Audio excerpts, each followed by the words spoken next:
করতেছেন সেক্ষেত্রে করা যেতে পারে। ট্রান্সপারেন্ট থেকে আপনি যে কোনো একটা ব্রাশ সহজেই ক্রিয়েট করতে পারেন। ট্রান্সপারেন্ট থেকে যদি আমরা সহজে ব্রাশ ক্রিয়েট করতে চাই, তাহলে আমি যেহেতু একটা পাখির ইমেজ আমি ব্যাকগ্রাউন্ড রিমুভ না করে গুগল থেকে নিয়ে আসতেছি। আজকে আমি গতকাল পাখি নিয়ে আসছিলাম, আজকে আমি বার্ড নিয়ে আসি, তো আজকে আমি কি নিয়ে আসবো, ডগে নিয়ে আসি। যেহেতু ট্রান্সপারেন্ট ইমেজের মধ্যে করব, সেহেতু এখান থেকে আমি টুল থেকে সিলেক্ট করে কালার থেকে এখানে ট্রান্সপারেন্ট করে দিলাম। তার মানে পিছনটা হচ্ছে স্বচ্ছ এমন একটা ইমেজ যদি আপনি নিয়ে আসতে চান, তো এটাকে ধরলাম। এটা অলরেডি ট্রান্সপারেন্ট আছে এবং রেজুলেশনও ভালো। সেভ এস করে এক জায়গায় সেভ করেন আপনি যে কোনোখানে। সেভ এস নাম 3টা এ দিলাম। জাস্ট ফটোশপে এটাকে আমি এখন ওপেন করতেছি।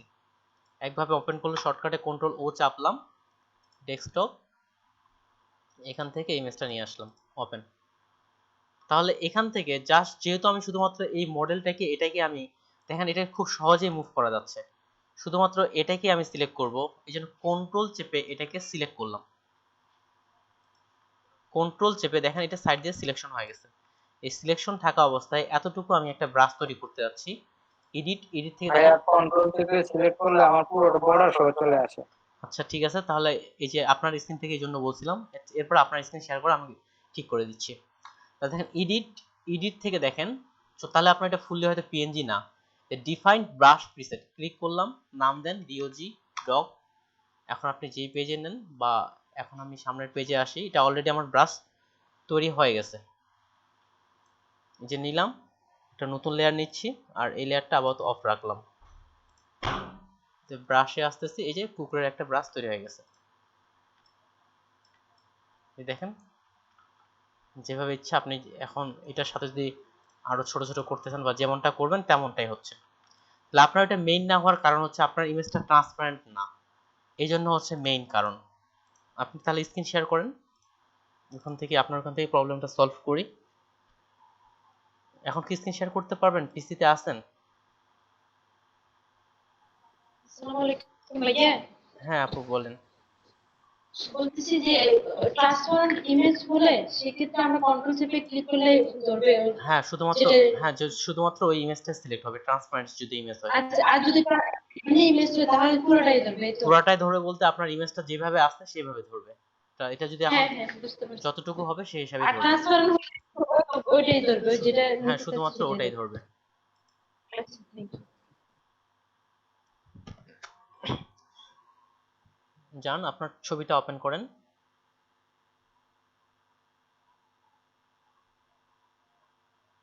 ভাইয়া এটা আচ্ছা প্লেস করলেও হবে। হ্যাঁ ভাই। জুমে যাবে, জুম অ্যাপ দিয়ে যাবে, ওই যে রিমোট অ্যাক্সেস দিয়ে কাজ করা যায়, গুগল মিটে কি করা যায় না? না গুগল মিটের রিমোট অ্যাক্সেসটা নাই। আচ্ছা ভাই দেখেন আপনার এটা প্রথমত হচ্ছে এটা আপনার এটা ট্রান্সপারেন্ট না। আপনার এটা কি ফরম্যাটে ইমেজটা আমাকে বলেন দেখি, কি ফরম্যাট? আগে তো ফরম্যাট চিনতে হবে। সেভের দিন কিন্তু ফরম্যাটের বিষয়টা বলছিলাম।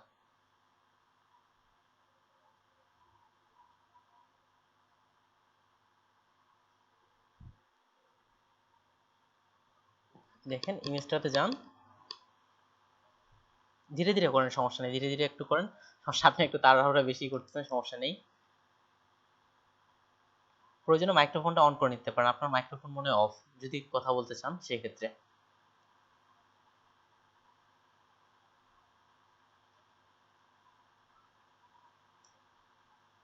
আচ্ছা দেখেন এটা কি ফরম্যাট বলেন?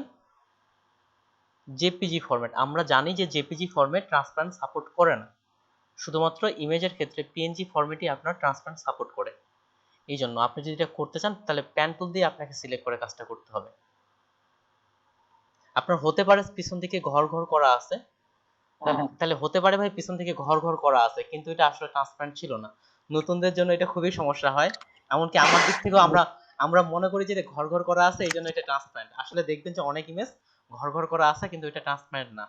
আপনার এটা জেপিজি ফরম্যাট, শুধুমাত্র পিএনজি ফ্রি ফরম্যাটে আপনার ট্রান্সপারেন্ট সাপোর্ট করে। আচ্ছা ঠিক আছে, ধন্যবাদ ভাইয়া। আচ্ছা এখন হয়তো বুঝতে পারছেন, না বুঝলে বলেন আমি আপনাকে গুগল থেকে ইমেজ ডাউনলোড করে একটা ব্রাশ তৈরি করে দিচ্ছি। না না ঠিক আছে, এখন হবে ওকে ভাইয়া। আচ্ছা ঠিক আছে। স্যার ওইটা তো হবে, ওইটা সাদা ব্যাকগ্রাউন্ড যেটা ওইটা ডিলিট করে, হ্যাঁ ডিলিট করতে হবে ওইটাই। তাহলে তো ওই হ্যাঁ সাদাটা ডিলিট করে তারপরে হ্যাঁ এটাই রিফাইন করে। ওইটাই আর কি। আপনাকে ওই তো আবার তো ওই পিএনজি করতে হচ্ছে, আপনার সাদাটা ডিলিট জি করলে তো আপনার ট্রান্সপারেন্ট হয়ে যাচ্ছে। এটাই কথা হচ্ছে, জি আমাদের স্যার। আমাদের ট্রান্সপারেন্ট করতে হবে। আর যদি ওটাই পুরোটা দেন তাহলে ওইভাবেই ব্রাশটা ডিফাইন তৈরি হয়ে যাবে। Okay already screen share. তাহলে আজকের যে বিষয়গুলা যতদূর করা যায় দেখি। ওকে তাহলে প্রথম হচ্ছে কালার রিপ্লেসমেন্ট টুল, তারপর হচ্ছে pan tool, direct selection tool, path selection tool, pan tool. Pan tool game ধরতে গেলে অনেকগুলো বিষয়, যতদূর যেতে পারি ততদূর পর্যন্তই আমরা যাব। প্রথমত আসি কালার রিপ্লেসমেন্ট টুল। যে ব্রাশ টুলের এখানে আরো অনেকগুলো টুল আছে, তার মধ্যে একটা গুরুত্বপূর্ণ টুল হচ্ছে আপনার কালার রিপ্লেসমেন্ট টুল।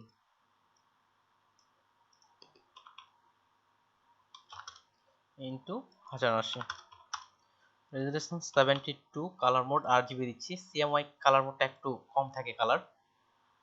ব্রাশ টুলে দেখেন আমরা এখান থেকে আমি প্রথম ব্রাশটা নিয়ে নিচ্ছি, বা এতগুলো ব্রাশ আমার দরকার নেই, এই জন্য আমি এখান থেকে রেস্ট ব্রাশ করে দিচ্ছি। ওকে এটা নো, তাহলে আমার যেমন ছিল ব্রাশ ডিফল্ট ভাবে সেটাই চলে আসতেছে। আমি দেখেন ব্রাশ টুল দিয়ে কি করা যায়, তো আপনাদের সিম্পল ভাবে যেটাই কালার সেভাবে আপনি এখান থেকেও কালার দিতে পারতেন, বা ব্রাশ তৈরি করে বাইরে থেকেও আনা যেতে পারে। আর পেন্সিল টুলটাও প্রায় সিমিলার, এটা আপনার ছোট আকারে পেন্সিলের মতো করে আসে, পেন্সিলের মতো করেই আপনার কালারটা আসে, তাছাড়া এক্সট্রা কিছু নাই, উপরে সবকিছুগুলো একই রকম। এরপরে যে কালার রিপ্লেসমেন্ট টুল, মিক্রাস টুল, এটা দেখবো না আমরা আপাতত। কালার রিপ্লেসমেন্ট টুল এটা একটু দেখার প্রয়োজন। কালার রিপ্লেসমেন্ট টুল বোঝার জন্য আমি একটা ইমেজ নিয়ে আসতেছি, ওপেন করতেছি ফটোশপ থেকে। এই যে এই ইমেজটা নিলাম আর এই ইমেজটা নিলাম, ওপেন করলাম। দেখেন এখানে দেখতে পাচ্ছি যে আমরা একটা টমেটো গুলো লাল কালার আছে, এর পাশে একটা কাঁচা টমেটোর ছবি আছে। তাহলে এই টমেটোটাকে আমরা কিন্তু আবার কাঁচা বা পেকে যায়নি এমন একটা ইমেজ সহজে তৈরি করে ফেলতে পারি, সেটা হচ্ছে কালার রিপ্লেসমেন্ট টুল দিয়ে। যদিও আরো অন্যান্য টুল দিয়ে করা যায়, তবে কালার রিপ্লেসমেন্ট টুল বোঝার জন্য আপাতত আমরা এটা ব্যবহার করতে পারি। আরো অন্যান্য টুল দিয়ে সহজে কালারটা চেঞ্জ করা যেতে পারে। আমরা পরিবর্তনটা বোঝার জন্য একটা এখান থেকে কপি নিয়ে আসলাম, এখান থেকে একটা কপি নিচ্ছি আমি, আপনি যে কোনো ভাবে কপি নিতে পারেন। এখন দেখেন এখানে কালার থেকে আমি এখান থেকে কালার নিয়ে নিলাম, স্যাম্পল কালার, যে এটার মতো দেখতে হবে, এটার মতো দেখতে হবে। স্যাম্পল কালার এখানে নিলাম, নেয়ার পরে আমি এখানে ব্রাশ টুলে আসছি। এখন দেখেন এই রেড কালারের মধ্যে আপনি এটা যতটুকু প্রয়োজন সেটা ছোট বড় করেন। এখন দেখেন কালারটা চেঞ্জ করতেছে, এটার কালারটা দেখেন ওটার মতো হয়ে যাচ্ছে, এবং কি লাইটিংটাও থাকতেছে। আপনি যদি এটা বাইরের দিকে নিয়ে যান তাও সমস্যা হবে না। মিডিলে একটা প্লাস বাটন আছে, দেখেন মিডিলে একটা প্লাস বাটন আছে, এই প্লাস বাটনটা যদি বাইরে যায় তারপরে এটার কালারটা চেঞ্জ হবে। আসি ছেড়ে দিচ্ছি, যেটা এই সাইড থেকে যেগুলো একটু আপনার হয়নি প্রয়োজন, আপনি ছোট করে নিয়ে তারপর এটা করতে পারেন। ছোট করে নিয়ে ব্রাশ করলে ওই প্রবলেমগুলো সলভ হয়ে যাবে। যেহেতু অনেকগুলো বিষয় দেখাবো এই জন্য আমি ভিতর থেকে করতেছি না, হালকা করে নিলে এটা সলভ হয়ে যায়। দেখেন এই টমেটোগুলো এখন একটা কাঁচা টমেটোর মধ্যে চলে আসছে। তার মানে হচ্ছে কালার রিপ্লেসমেন্ট টুল কি করে, আপনি যেই কালারটা দিবেন সেক্ষেত্রে ওই কালারটাকে সে চেঞ্জ করে ফেলে। যেমন এখানে যদি রেড কালারের মধ্যে ব্রাশ করা শুরু করি, এই রেড কালারটা দেখেন আমার ফরগ্রাউন্ড কালারটার যে কালারটা ছিল সেই কালারটা কিন্তু নেওয়া শুরু করছে।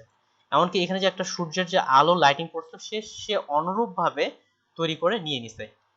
এবং আপনারা ফ্লো করবেন কোনটাকে, মিডিল বাটনে একটা প্লাসের আইকন আছে, যদি এটাকে আমি করতে চাই, এটা আমার ব্রাশটা বাইরে যাক কোনো সমস্যা নেই, কিন্তু প্লাস বাটনটা যদি বাইরে যায় তাহলে আপনার বাইরে থেকেও কালারটা চেঞ্জ হবে। যেমন দেখেন আমার এটা বাইরে চলে গেছে, এই যে গাছের ডালের মধ্যে চলে গেছে, তারপরেও কিন্তু কালারটা চেঞ্জ হয়নি। প্লাসটা যদি বাইরে চলে যায় রেড কালারে তাহলে বাইরেটা চেঞ্জ হওয়া শুরু করবে। মানে প্লাসটা এখানে একটা গুরুত্বপূর্ণ বিষয়। এখানে যেদিকে ছায়া পড়ছে, এই যে এখানে দেখেন একসাথে লেগে গেছে, ঠিক তেমনটাই কালার কিন্তু অটোমেটিকলি ভাবেই চলে আসতেছে। তাহলে কালার রিপ্লেসমেন্ট টুলের মাধ্যমে আমরা যে কোনো কিছুর কালার চেঞ্জ করতে পারি। যদি বিফোর আফটার দেখি, আগে পরে, এই যে আগে একটা পরে, বিফোর আফটার, এভাবে একটা চেঞ্জ করা যেতে পারে। ঠিক সিমিলার এই গাড়ির যে কালারটা আছে, এই গাড়ির কালারটাও আমরা চাইলে কালার রিপ্লেসমেন্ট টুলের মাধ্যমে চেঞ্জ করে ফেলতে পারি। তাহলে এখান থেকে আমি পুরো একটা কপি করলাম, জাস্ট এখান থেকে একটা কপি করলাম। ঠিক আমি ওই কালারটাই রাখতে যাচ্ছি, বা আপনি ব্লু কালার বা অন্য কোনো যেটা কালারটা সিলেক্ট করেন, রেড কালারের মধ্যে নিলাম। দেখেন এখানে ওই গাড়ির কালারটা চেঞ্জ হওয়া শুরু করছে। ঠিক প্লাসটা বাইরে নিয়ে যাওয়া যাবে না, যেখানে লাইটিং পড়ছে বা যেটা পড়ছে এইভাবেই কিন্তু এটা চলে আসবে। যখন আপনি পুরা গাড়িটাকে কালার চেঞ্জ করবেন তখন মনে হবে যে এটাই এটার রিয়েল কালার। তাহলে কালার রিপ্লেসমেন্ট টুল আপনার কি করে কালার চেঞ্জ করে। তাহলে আগামীকালের এখানে একটা ধরেন আপনাদের হোমওয়ার্ক কমপক্ষে 2টা ইমেজের কালার রিপ্লেসমেন্ট চেঞ্জ করা। এখন আমাকে হোমওয়ার্কটা জমা দিবেন কিভাবে, আপনি বিফোর আফটার করে জমা দিবেন, অর্থাৎ আগে পরে, আগে কেমন ছিল পরে কেমন ছিল। তাহলে বিফোর আফটার কিভাবে আমরা করব, এখান থেকে দেখেন ক্রপ টুলে আসলাম, এই যে ক্রপ টুল, ক্রপ টুল থেকে এটাকে আমি এই পাশে বাড়ায় নিচ্ছি, এই যে এই পাশে যতটুকু প্রয়োজন আমি বাড়ায় নিলাম, আর এটাকে উপরেরটাকে উপরের যে কপি করছিলাম এটাকে এই পাশে দিয়ে দিলাম, এই যে এই পাশে দিয়ে দিলাম। দেখেন আপনার এটা, তাহলে এটা ছিল আমার আগে, এটা ছিল পরে। আপনি চাইলে লিখেও দিতে পারেন, না লিখে দিতেও সমস্যা নেই। আমি এখানে পুরো কাজটা কমপ্লিট করিনি, কেননা পুরো কাজটা করতে আমাদের সময় লাগবে, এভাবে জুম করে করে প্রত্যেকটাই করতে হবে। তাহলে আপনারা আগামীকাল তাহলে এই কালার রিপ্লেসমেন্ট টুল দিয়ে যে কোনো একটা কিংবা দুটা করে কাজ করবেন, কমপক্ষে একটা, দুটা না করলেও হবে। এটা টুলটা আমরা ততটা ব্যবহার করি না, জাস্ট শুধু প্র্যাকটিসের জন্য যে আমরা কাজটা করতে পারি, এটার জন্য জাস্ট একটা ইমেজ কমপক্ষে আপনার কালার চেঞ্জ করবেন। হতে পারে যে কোনো ইমেজ, বা গুগল থেকে ডাউনলোড করে আপনি যে কোনো ইমেজের কালারটা চেঞ্জ করতে পারেন, যেন আবার রিয়েলিস্টিক ভাবটা থাকে। যেমন এটা পেকে গেলে আপনার রেড হয়, কাঁচা থাকলে কিন্তু গ্রিন হয়, গ্রিন থাকে, তাহলে এখানে একটা রিয়েলিস্টিক ভাবটা আছে, ঠিক যেন রিয়েল ভাবটা থাকে। আপনি এখানে এমন একটা কালার দিচ্ছেন যেটা যে কালারে টমেটো হয় না বা এই দিক থেকে, এরকম একটা, সেক্ষেত্রে চেষ্টা করবেন যেন অন্য মানুষ ধরতে না পারে যে কালারটা চেঞ্জ করা হয়েছে। তাছাড়াও আরো অন্যান্য টুল দিয়ে কালার চেঞ্জ করা যেতে পারে, এটা দিয়েও কালার চেঞ্জ করা যায়। তাহলে এটা হলো কালার। ভাইয়া জি ভাইয়া বলেন। তোমার থেকে যে পেজে আকারে জমা নেবো নাকি ওই যে স্ক্রিনশট? স্ক্রিনশট লাগবে না ভাই, এখন আর স্ক্রিনশট লাগবে না। তাহলে দেখেন এইভাবে আপনারা বিফোর আফটার করলেন, তাহলে ফাইল, যেহেতু আমার এটাতে জেপিজি লাগবে এই জন্য সেভ এজে করলাম, বা সেভ থেকেও করতে পারেন, এখান থেকে জাস্ট জেপিজি কিংবা পিএনজি ফরম্যাট এক জায়গায় সেভ করলাম। ওকে, এখন আর এটা স্ক্রিনশট দিতে হবে না, এটা জাস্ট। ভাইয়া পাশ জি বলেন। ওই যে পাশাপাশি দুইটা ইমেজ দিয়েছেন, এটা একটু দেখা আচ্ছা দিবেন। আচ্ছা, আবার দেখাচ্ছি। তাহলে বিফোর আফটার আমরা কিভাবে করতে পারি, তাহলে এখান থেকে করি।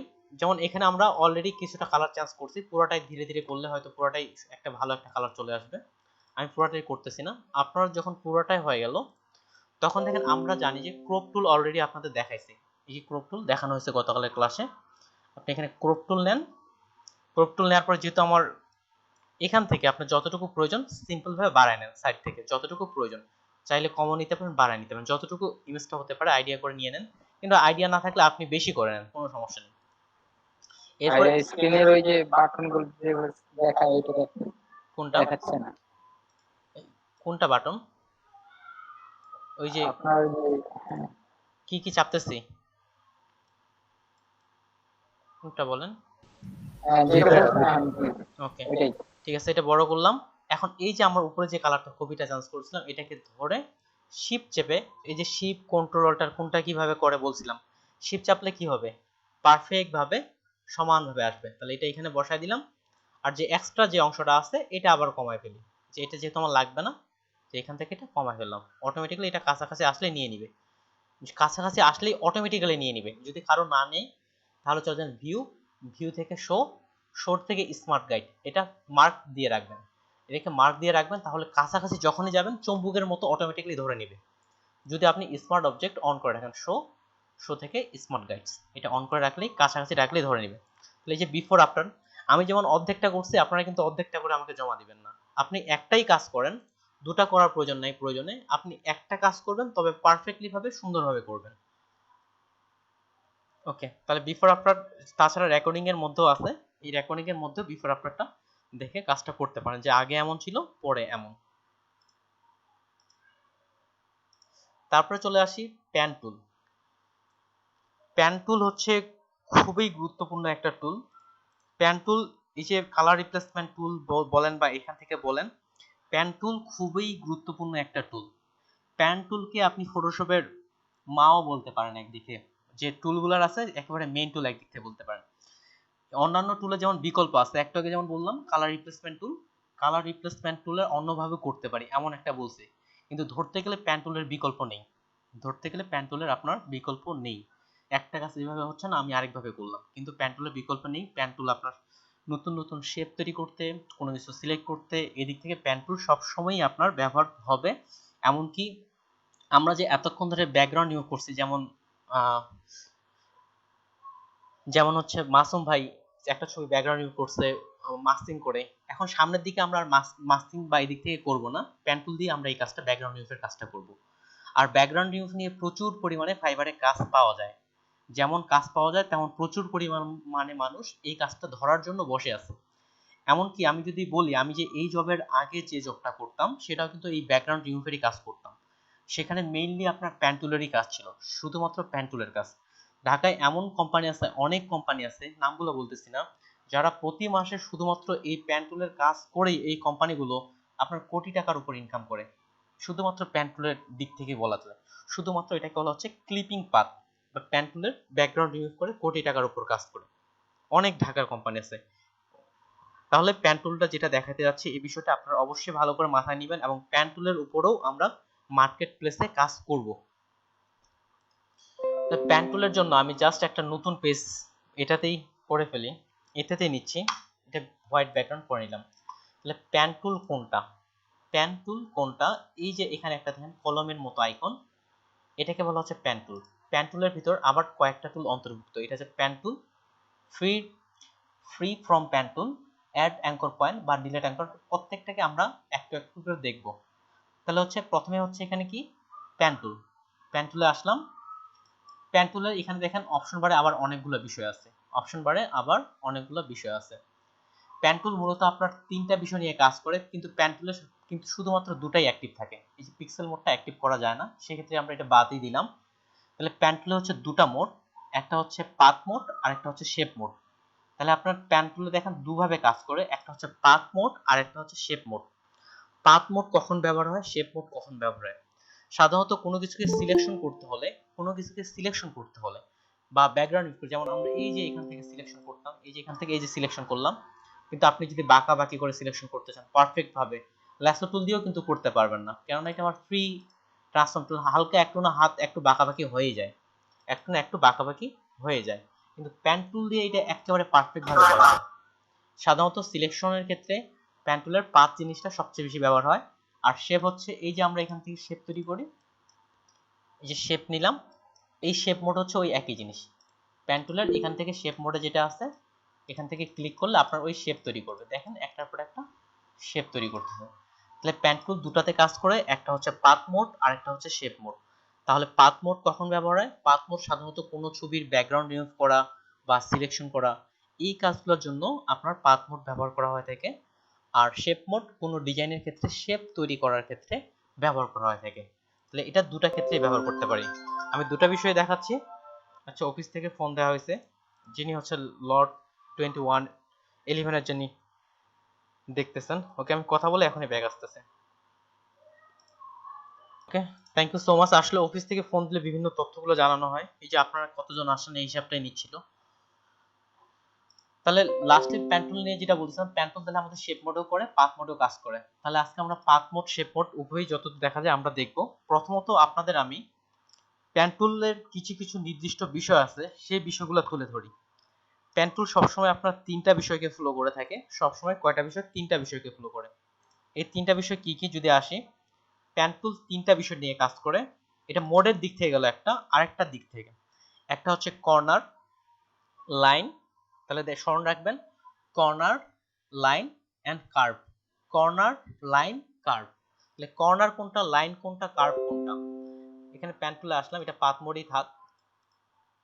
তাহলে এখানে আসি, এখান থেকে এখানে এটা হচ্ছে আমাদের লাইন।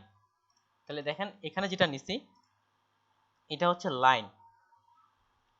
সিম্পল হয়, আমরা সিম্পল লাইন যেটাকে বলি এটা হচ্ছে লাইন। কর্নার কোনটা? এই যে এখান থেকে এটা একটা কর্নার, এই যে কর্নার, সিম্পল আমরা যেটাকে কর্নার বলি ওটাই কর্নার।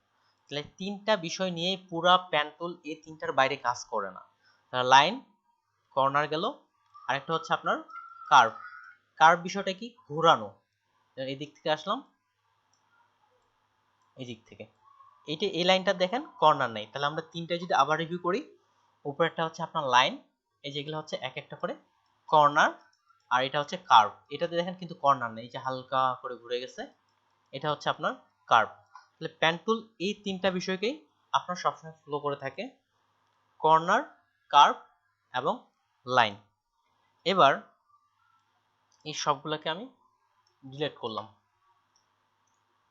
তাহলে আমরা যখন এখান থেকে আমি শেপ মোডে গেলাম, শেপ মোডটা থেকে প্রথমে আসি। প্যান টুল থেকে যখন আপনি এভাবে একটা ক্লিক করবেন বা এইভাবে একটা করে ক্লিক করবেন, দেখেন একটা করে পয়েন্টার অ্যাড হচ্ছে, একটা করে পয়েন্টার অ্যাড হচ্ছে। তাহলে এই পয়েন্টারগুলোকে কোনটার কি নাম বলা হয়? তাহলে দেখেন এই যে এখানে একটা পয়েন্টার, এখানে একটা পয়েন্টার, এখানে একটা পয়েন্টার, যেখানে ক্লিক করতেছে এক একটা পয়েন্টার, এই পয়েন্টারগুলোকে আপনার বলা হয় থেকে অ্যাঙ্কর পয়েন্ট। এক একটা পয়েন্টারকে বলা হচ্ছে অ্যাঙ্কর পয়েন্ট। আর যে এখানে একটা করে লাইন দেখতেছেন, আর আমার এখানে একটা সুতার মতো বের হচ্ছে, এটা আপনাদের আসবে না। এটা থাকলে কাজের সুবিধা হয়। এটা আপনারা যদি আনতে চান, এখান থেকে সেটিং বাটন থেকে এই যে রাবার ব্যান্ড, এটা মার্ক করে দিবেন। এখান থেকে রাবার ব্যান্ড মার্ক করলে এই যে একটা সুতার মতো করে বের হবে। এই যে সুতার মতো নেই, কোথায় যাচ্ছে আমি বুঝতে পারতেছি না, এই রাবার ব্যান্ডে মার্ক করলেই এটা শো করাবে। তাহলে এই যে এক একটা করে পয়েন্ট এখানে ক্লিক করলাম, এটা হচ্ছে তাহলে আমার এক একটা করে পয়েন্ট বা অ্যাঙ্কর পয়েন্ট বলতে পারেন। একটাকে বলা হয় অ্যাঙ্কর। আর অ্যাঙ্কর শব্দের অর্থ হচ্ছে, ডিকশনারিতে সেদিন দেখলাম যেটাকে বলা হচ্ছে অ্যাঙ্কর শব্দের অর্থ হচ্ছে নোঙর, এমনটাই ডিকশনারিতে দেওয়া আছে। অর্থাৎ নোঙর যেমন একটা নৌকাকে থামিয়ে রাখে, ঠিক তেমনটাই এক একটা পয়েন্টার এক একটা বিষয়কে থামিয়ে রাখতেছে। তাহলে অ্যাঙ্কর শব্দের অর্থ হচ্ছে আপনার নোঙর। আর পাথ, এটাও ইংরেজি শব্দ। পাথ শব্দের অর্থ হচ্ছে পথ। অর্থাৎ এক একটা লাইন যে এখান থেকে এখানে যে জয়েন হয়েছে, তাহলে এই যে মধ্যখানে যে লাইনটা আছে, এটাকে বলা হচ্ছে আপনার পাথ। ভাইয়া, জি জি বলেন। ভাই আমার একটা সমস্যা হয়েছে কালকে। সমস্যাটা হলো, একটা ধরেন ওই যে ব্রাশ গুলো দেখালেন না, হরিণ বাঘ, এগুলো আমরা যেমন ইলাস্ট্রেটরে মানে রোটেট করা যায়, রাইট বাটন ক্লিক করলে ওই অপশনটা পাওয়া যায় এই পাশে থেকে এই পাশে ফিরানো, কিন্তু ফটোশপে তো পারলাম না, কষ্ট হয়ে আচ্ছা গেছে আচ্ছা, কিন্তু। ঠিক আছে আপু, আমি প্যান্টুলের বিষয়টা রাখি। এই প্রশ্নের জন্য আমি সময় রাখছিলাম, সেই সময় আপনাকে প্রশ্নটা করার দরকার ছিল। এই সময় ডাইভার্ট হয়ে গেলে সমস্যা। ওকে ঠিক আছে, সমস্যা নেই। আচ্ছা, ওই বিষয়টাও কিন্তু ক্লাসের মধ্যে দেখাইছি, ঘোরানোর বিষয়টা হয়তো আপনি সেটা দেখেননি। ঠিক আছে, এটা বোঝানোর পরে আমি ব্যাগ আসতেছি। তাহলে এখানে যে এক একটা পয়েন্ট আছে, এগুলোকে অ্যাঙ্কর পয়েন্ট বলে, আর ভিতরেরটা হচ্ছে পাথ। তাহলে আমি যদি এখান থেকে এটা কালারটা আলাদা করে দিই, কালারটা একটু অসুবিধা করতেছে। এখান থেকে এটাতে নিলাম, এটার কালারটা আমি রেড কালার রাখি। তাহলে বলেন তো এখানে আমার কয়টা পয়েন্টার আছে, কয়টা অ্যাঙ্কর পয়েন্ট আছে? ওকে, থ্যাংক ইউ সো মাচ। তাহলে এখানে আছে আমাদের 4টা অ্যাঙ্কর পয়েন্ট। তাহলে অ্যাঙ্কর পয়েন্টের পরে এগুলো হচ্ছে এক একটা অ্যাঙ্কর পয়েন্ট। আর এখানে আমাদের কি কোনো আরেকটা, আমি যদি বৃত্ত নেই, এটার মধ্যেও কিন্তু থাকে। তাহলে এটার মধ্যেও কিন্তু আমাদের 4টা আছে। এখন যদি দেখি এই দুটার মধ্যে যদি পার্থক্য করি আমরা, তাহলে প্রথম যে আছে এটার মধ্যে কি কোনো কার্ভ আছে? এটার মধ্যে এই যে প্রথম যে এটার মধ্যে, হ্যাঁ, এটার মধ্যে কিন্তু কোনো কার্ভ নাই, কিন্তু আবার কর্নার আছে। আর এটার মধ্যে দেখেন, এটার মধ্যে কিন্তু কোনো কর্নার নেই, সবগুলো কিন্তু কার্ভ, সবগুলো কার্ভ। তাহলে এই বিষয়টা ধরতে হবে। এই অ্যাঙ্কর পয়েন্ট আমরা চাইলে অ্যাডও করতে পারি, ডিলিটও করতে পারি। অ্যাঙ্কর পয়েন্ট অ্যাডও করতে পারি, ডিলিটও করতে পারি। অ্যাড ডিলিট করার পূর্বে আরো একটা বিষয় দেখাচ্ছি। আমরা যখন এখান থেকে পয়েন্টারগুলো ক্লিক করব, যেমন এখানে একটা ক্লিক করলাম, এখানে একটা ক্লিক করলাম, যা শুধু একটা পয়েন্টার বসলো। কিন্তু আপনি যখন ক্লিক করে একটু টানবেন, দেখবেন যে এইভাবে দুটো হ্যান্ডেল বের হচ্ছে, দুপাশে দুটো হ্যান্ডেল বের হচ্ছে। সামনের যে হ্যান্ডেলটা আছে এটাকে বলা হয় ডিরেকশন হ্যান্ডেল। সামনের যে হ্যান্ডেলটা বের হচ্ছে এটার নাম হচ্ছে ডিরেকশন হ্যান্ডেল, এবং পিছনে যে হ্যান্ডেলটা বের হচ্ছে এটাকে বলা হয় কন্ট্রোল হ্যান্ডেল। এটা ডিরেকশন হ্যান্ডেল, এটা কন্ট্রোল হ্যান্ডেল। এটা ডিরেকশন হ্যান্ডেল বা কন্ট্রোল হ্যান্ডেল নামটা কেন?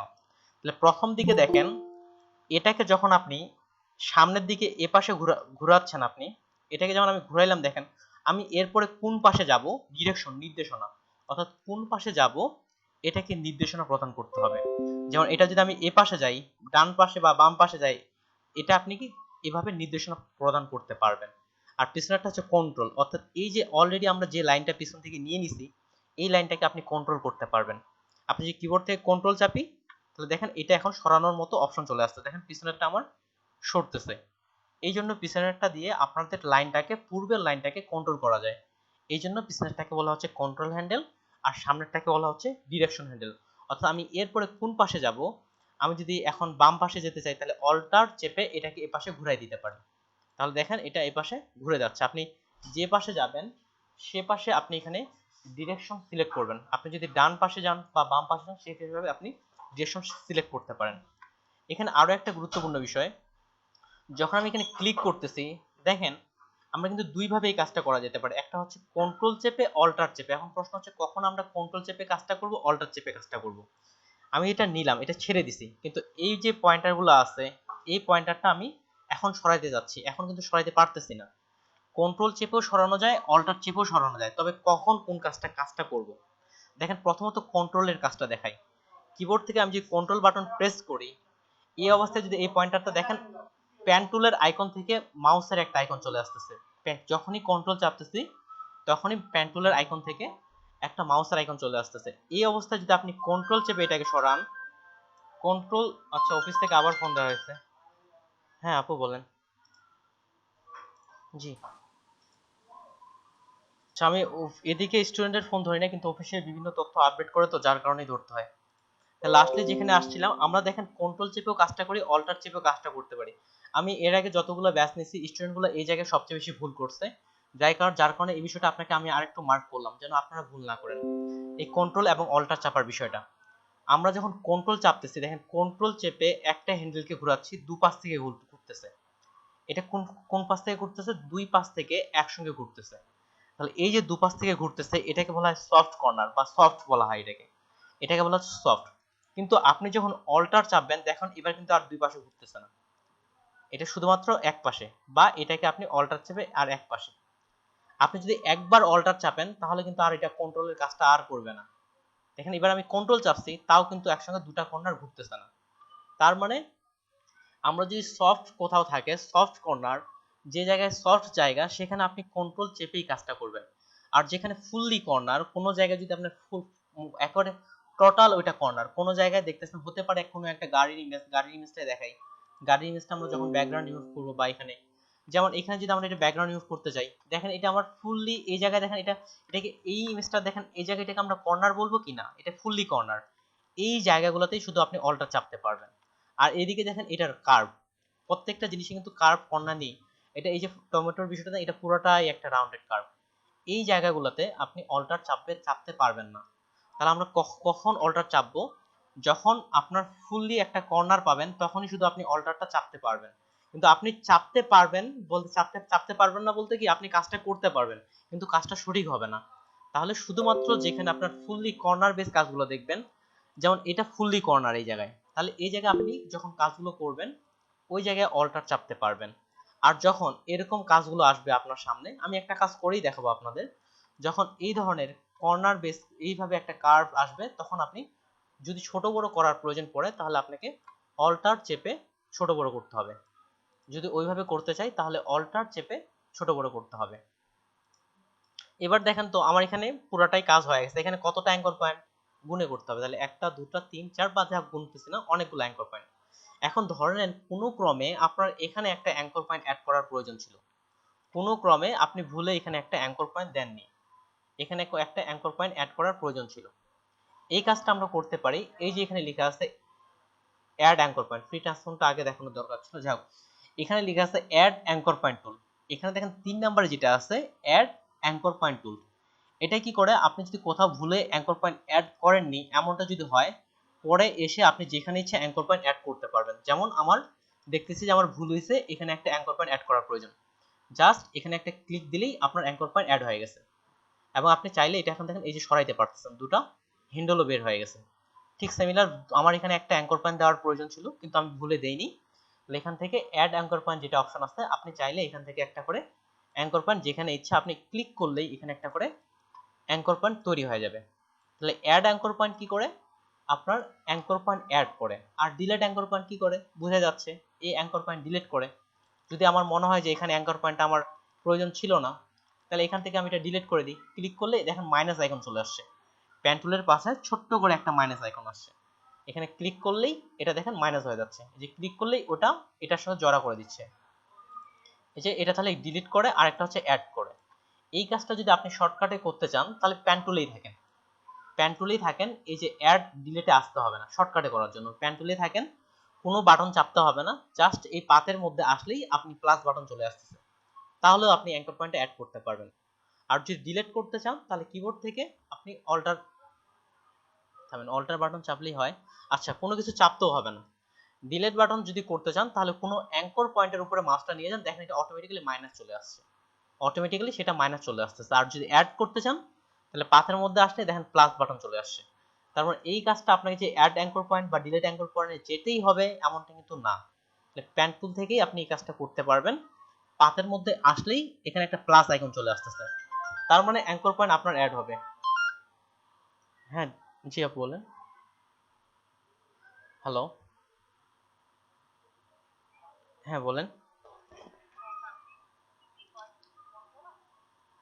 কালকেই যদি দেন, আচ্ছা একটা দিন টাইম নেন, তাহলে কালকে ওনাদেরকে আমি সবাইকে প্রস্তুতি নিতে বলি। আচ্ছা ঠিক আছে, পরশু দিন দেন আপু। ওকে, তাহলে এখান থেকে যখনই আমি এখানে পয়েন্টারটা নিয়ে আসতেছি, এখানে প্লাস বাটন চলে আসে, তার মানে এখানে সে অ্যাঙ্কর পয়েন্ট একটা অ্যাড করবে, আরো একটা পয়েন্টার অ্যাড করবে। আর যখন আপনি কোনো অ্যাঙ্কর পয়েন্টের উপর মাইনাস আইকন চলে আসতেছে, তার মানে সে ডিলিট করবে। এটাই গেল অ্যাড অ্যান্ড ডিলিটের কাজ, একই রকম। আর ফ্রি ট্রান্সফর্ম টুল এটা আপনার কি করে? হ্যাঁ আপু বলেন। হ্যাঁ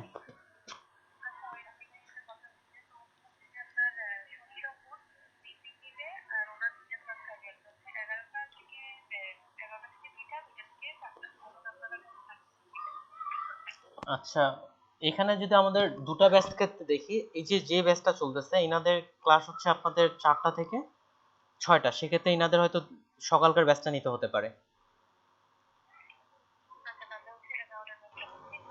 হ্যাঁ আরেকটা ইনাদের জন্য, কিন্তু 11টার দিকে যে আমি আরেকটা ব্যাচ নিই ওনাদের, যেটা SP10 যে ব্যাচটা হয়, সেটা তো আপনার সকাল 11টা থেকে 1টার দিকে, তাহলে তারাও তো আবার ওই ব্যাচে অ্যাটেন্ড করতে পারতেছে না সে সময়।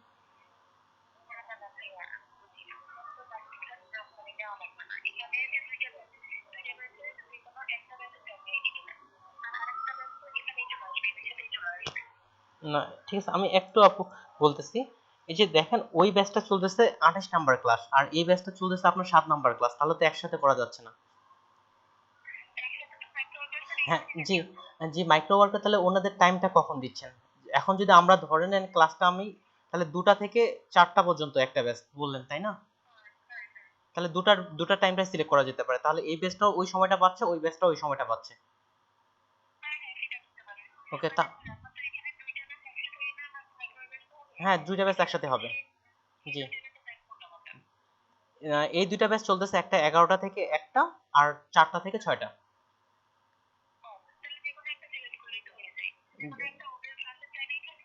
জি, তাহলে মাইক্রো ওয়ার্কারের ক্লাসটা আপনার কখন হচ্ছে? এটা কি আপনার আসলে আসলে আপনাদের পরের ক্লাসটা নিয়ে, যে সম্ভবত আপনাদের ডিজিটাল মার্কেটিং এর ক্লাসটা নিয়ে আলোচনা হচ্ছিল, এটা পরশুদিন থেকে শুরু হওয়ার কথা। টাইম দেওয়া হচ্ছে, দুইটা টাইম দেওয়া হয়েছে, একটা হচ্ছে 11টা থেকে, আরেকটা টাইম দেওয়া হয়েছে 2টা থেকে। এখন আমি সেক্ষেত্রে কোন টাইমটা আপনারা ক্লাস করতে যাচ্ছেন? কিন্তু আপনাদের দুইটার মধ্যে কি একটা টাইম সিলেক্ট করতে হবে, আরেকটা ব্যাচ আছে, অন্য আরেকটা ব্যাচ আছে, ওই ক্লাসটা যেহেতু অল্প দিন হবে, 7 দিনের মতো, বা সেক্ষেত্রে একটা টাইম সিলেক্ট করতে হবে। সেক্ষেত্রে এই টাইমটা 2টা থেকে 4টা ছাড়া অন্য কোনো টাইম হচ্ছে না। 11টার দিকে আবার ওই ব্যাচের আলাদা ক্লাস থাকে গ্রাফিক্সের। এই জন্য আপনাদের যেটা ডিজিটাল মার্কেটিং এর ক্লাস, ওটা 2টা থেকে 4টা, কিংবা এটা 4টা থেকে আপনাদের 6টা, এমনটাই টাইম হচ্ছে।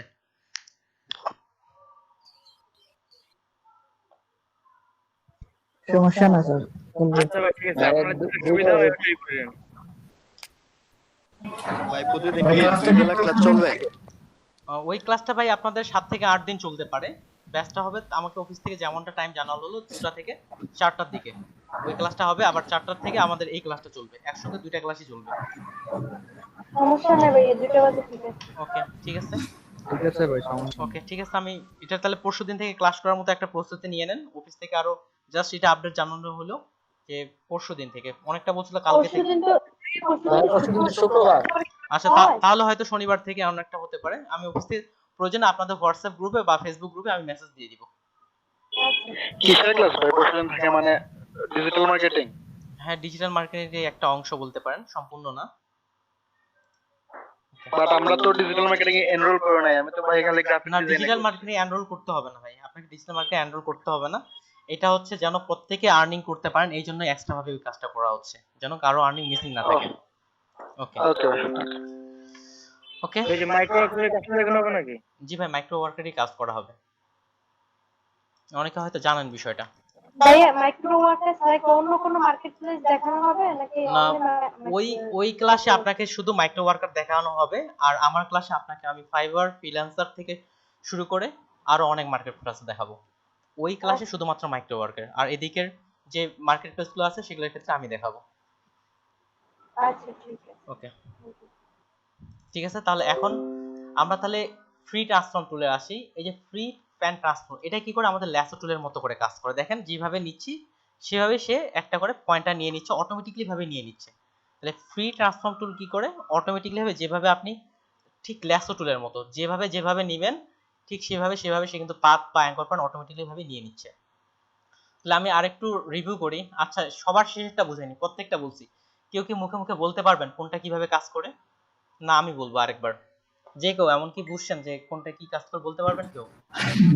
ভাই প্যান টুল দিয়ে আমরা কার্ভ কিংবা হচ্ছে মানে যে কোনো একটা যে স্ট্রাকচার সেই স্ট্রাকচার হচ্ছে আঁকতে পারি আর কি, পাথ দিয়ে দিয়ে বা শেপ দিয়ে দুটো দিয়েই। ওকে, তারপর হচ্ছে এখানে পারফর্ম যেটা সেটা হচ্ছে ল্যাসো টুলের মতো হচ্ছে অটোমেটিক্যালি কাজ করবে আর কি। হ্যাঁ, যদি অটোমেটিক্যালি আমি ওই স্ট্রাকচারের পাশ দিয়ে নিলে তাহলে অটোমেটিক্যালি কাজ করবে। কাজ আর করবে। অ্যাড দিয়ে যদি কোনো একটা অ্যাঙ্কর পয়েন্ট আমরা অ্যাড করতে চাই তাহলে অ্যাড করতে পারবো। ডিলিট হচ্ছে কোনো অ্যাঙ্কর পয়েন্ট যদি ডিলিট করতে চাই তাহলে ডিলিট করতে পারবো। কিংবা এই অ্যাড অ্যাঙ্কর পয়েন্ট বা ডিলিট পয়েন্টটা আপনি প্যান টুল থেকেই করতে পারেন, ওই টুলে যেতেই হবে এমনটা না। তাহলে এটার জন্য শুধুমাত্র জাস্ট এখানে নিলে হয়ে যায় কিংবা লাইনের সামনে নিলে হয়ে যায়। নিলে হয়ে যায়। আর এর পাশে এখানে যে দুটো অপশন আছে, তাহলে হচ্ছে এখানে দেখেন কোনটা কি কি বলা হয়, পিছনেরটাকে কি বলা হয়, সামনেরটাকে কি বলা হয়। সামনেরটা হচ্ছে ডিরেক্টরি আর কি, ডিরেকশন, এটা নির্দেশনা করে কোন পাশে যাবে, ডিরেকশন হ্যান্ডেল। আর পিছনেরটা হচ্ছে কন্ট্রোল হ্যান্ডেল। আর আমরা তাহলে হচ্ছে ডিরেকশন হ্যান্ডেল এটা কখন সফট বলে, কোনটাকে কখন কর্নার বলে। তো যখন এটা বলে দিই আমি, যখন হ্যাঁ বলেন, যদি আমরা কন্ট্রোল ইউজ করি তাহলে হচ্ছে ওটা সফট, হ্যাঁ আর যদি সফট অল্ট ইউজ করি তাহলে হচ্ছে এটা hard. Hard. Thank you so much, আমি যেমনটা বলছি আপনি ঠিক তেমনটাই বলছেন, থ্যাংক ইউ সো মাচ। এবার আসি সবার শেষে যে একটা টুল আছে, এটা কি করে, কনভার্ট পয়েন্ট টুল। এই কি করে কনভার্ট করে, কেমন কনভার্ট করে, এই কর্নারকে কার্ভ করে, কার্ভকে কর্নার করে। তাহলে সিম্পল ভাবে এখান থেকে যদি নিই সেটার মধ্যে একটা পাথ থাকে, তাহলে এটার মধ্যে আপনার শুধুমাত্র কর্নার, এটার মধ্যে শুধুমাত্র কর্নার। আরো একটা শেপ নিচ্ছি, এখান থেকে আমি একটা ইলিপস টুল নিচ্ছি, এগুলোর মধ্যেও কিন্তু পাথ আছে, লাইনগুলো যে দেখতেছেন এগুলোর মধ্যেও কিন্তু পাথ আছে। তাহলে এখানে দেখেন দুটো অপশন আছে। তাহলে এই সবার শেষের টুলটা আছে, এটা কি করবে, কর্নারকে কার্ভ করবে, কার্ভকে কর্নার করবে। যেমন এটার মধ্যে আসি, এখানে দেখেন আমি যখন এখানে ক্লিক করতেছি, এটা দেখেন এটা আমাদের কার্ভের মধ্যে আছে, এটা তো কর্নার না। এই পয়েন্টারে ক্লিক করলাম, দেখেন এটা কি হয়ে গেল, আমার কর্নার হয়ে গেছে। দেখেন এটা কর্নার হয়ে গেছে। যে নিচেরটাকে আসে, এটাও কর্নার, কর্নার। এটা আপনার কি করছে, কর্নারকে কার্ভকে কর্নার বানাচ্ছে, এক কথায় বিপরীত কাজ করে। ঠিক সিমিলার যদি এটার ক্ষেত্রে আসি, এটার ক্ষেত্রে দেখেন এটার ক্ষেত্রে প্রত্যেকটা কর্নার, এটাকে যদি আমরা ক্লিক করি তাহলে কি কাজ হবে, এটা কি কার্ভ হয়ে যাবে? কার্ভ হওয়ার হবে না, আসলে হওয়ার কথা না। তো আপনাকে যদি কার্ভ নিতে হয় তাহলে কিভাবে নেবেন, এটাকে ক্লিক করে একটু বাইরের দিকে টানতে হবে। এই যে এবার দেখেন, তাহলে এটা কর্নার থেকে আপনার কার্ভ হয়ে গেছে, ওকে দিলাম। এই যে কর্নার যেগুলো আছে এগুলোকে আপনার ক্লিক করে একটু বাইরের দিকে এইভাবে টানতে হবে। আপনি কতটা করতে যাচ্ছেন সেই হিসাবে এই হ্যান্ডেলগুলো আপনাকে বাড়িয়ে দিতে হবে, যতটুকু প্রয়োজন এই হিসাবে হ্যান্ডেলগুলো আপনি বাড়িয়ে দিলে তাহলে কর্নারগুলো কনভার্ট হচ্ছে। সবার শেষে এটা কি এ করে কনভার্ট করে। আর যারা আপডেট ভার্সন ব্যবহার করতেছেন 2018 কিংবা 19, আপনার এখানে নামটা আলাদা থাকতে পারে, আপনার এখানে এই নামটা আলাদা থাকতে পারে। আর এটা 14 আছে কনভার্ট পয়েন্টার টুল, এটা যে কোনো পয়েন্টারকে আপনার কনভার্ট করে ফেলতে পারবে। যদি কর্নার থাকে সেক্ষেত্রে কর্নারের কাজটা করবে। আর যেমন এটাকেও এখন আপনি চাইলে এটাকেও আপনি কনভার্ট করে আবার এটাকে কার্ভ করতে পারেন। ধরলাম যে আবার এটাকে কার্ভ করে ফেলতেছে, যেমন প্রয়োজন ঠিক তেমনটাই কাজ করে। এবার আমি এখানে ডিরেক্ট সিলেকশন টুল এই বিষয়টা আসি। ডিরেক্ট সিলেকশন টুল আর পাথ সিলেকশন টুল এগুলো খুবই সোজা, অলরেডি আমরা ডিরেক্ট সিলেকশন টুল ব্যবহার করছি, আর পাথ সিলেকশন টুল ব্যবহার করছি। ধরেন এই যে আমি যেখানে শেপটা তৈরি করছি এখানে তো একটা পাথ আছে, তাই না? পাথ কিভাবে দেখবেন, এই যে পাশে দেখেন একটা লেখা আছে, চ্যানেলের পাশে লেখা আছে পাথ, চ্যানেলের পাশে একটা পাথ লেখা আছে। কারো যদি না থাকে উইন্ডো থেকে কোথায় এই যে পাথ, এখানে মার্ক দিবেন, তাহলে এই পাথের অপশনটা চলে আসবে। আমি যখন এই শেপে ক্লিক করতেছি দেখেন এখানে ওটার ভিত্তি করে একটা পাথ চলে আসছে। এটা সেই শেপে যখন ক্লিক করতেছি পাথের মধ্যে কিন্তু এইটার উপর ভিত্তি করে একটা পাথ বা লাইন চলে আসছে, জাস্ট এটার মতো একটা পাথ বা লাইন কিন্তু চলে আসছে, খুবই সিম্পল ভাবে।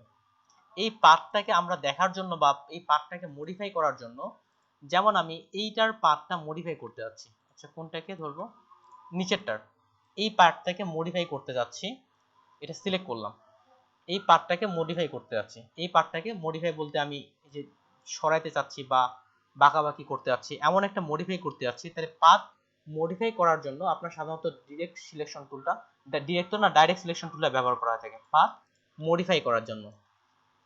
পাথ মডিফাইটা কিভাবে হবে, করলাম যে ডাইরেক্ট সিলেকশন টুল, এটাতে ব্যাক আসি, এইটার নিচে দেখেন এটার একটা দুইটা টুল আছে, রাইট বাটনে একটা পাথ সিলেকশন টুল আর একটা হচ্ছে ডাইরেক্ট সিলেকশন টুল। তাহলে পাথ সিলেকশন টুল কি করে, এটাকে সিলেক্ট করে আপনি জাস্ট একটার পর একটা ক্লিক করেন, তাহলে এই যে পাথ একটু আগে দেখতে পাচ্ছিলাম যে পয়েন্টারগুলো সে উজ্জ্বল করে ফেলছে, তাহলে এটাতে আমি লেয়ারে ক্লিক করছি, পাথগুলো কিন্তু দেখানো যাচ্ছে না।